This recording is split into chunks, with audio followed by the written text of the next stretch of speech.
Lundi 12 juin, Treat Williams est décédée dans un accident de moto à l'âge de 71 ans. Sur son compte Instagram, sa fille Ellie, âgée de 24 ans, lui a rendu un émouvant hommage. Treat Williams a perdu la vie dans de terribles circonstances. Lundi 12 juin, l'acteur devenu célèbre grâce à son rôle dans le film musical Air est décédé des suites d'un accident de moto à l'âge de 71 ans.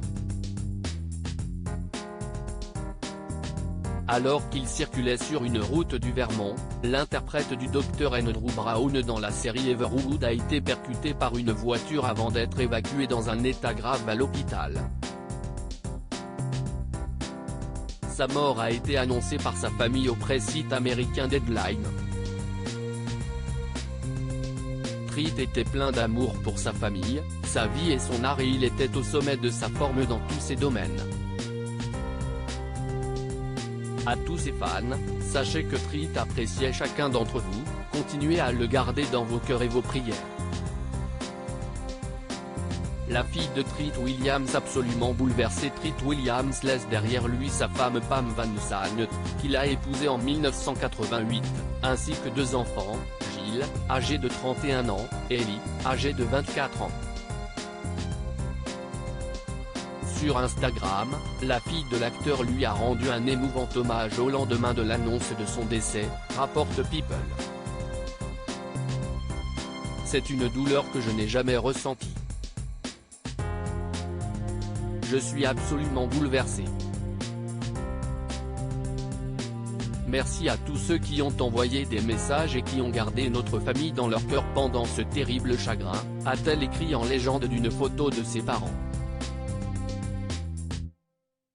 La jeune femme a ensuite partagé une photo d'une veste sur laquelle est brodé le prénom de son père et un autre cliché montrant le jardin de la maison familiale située dans le Vermont.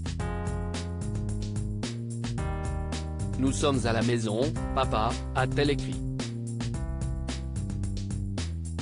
Treat Williams était père de deux enfants très pris par son métier. Treat Williams a profité de la crise sanitaire liée au Covid-19 pour passer des moments privilégiés avec sa famille, comme il l'avait confié à Smashing Interview Magazine en 2020.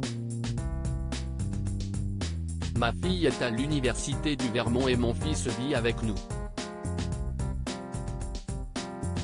Je pense que le fait d'être dans une vieille ferme avec un grand terrain et de pouvoir sortir tous les jours rend les choses beaucoup plus faciles que pour mes amis de New York. Je me sens donc très chanceux de vivre dans un environnement que j'aime, avait confié celui qui était très attaché à ses traditions familiales, surtout à Noël.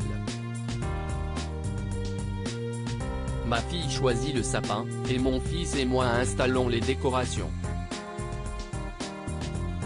Une bouteille de vin est déposée sur la table et nous écoutons toujours le même album, Jolly Christmas de Frank Sinatra.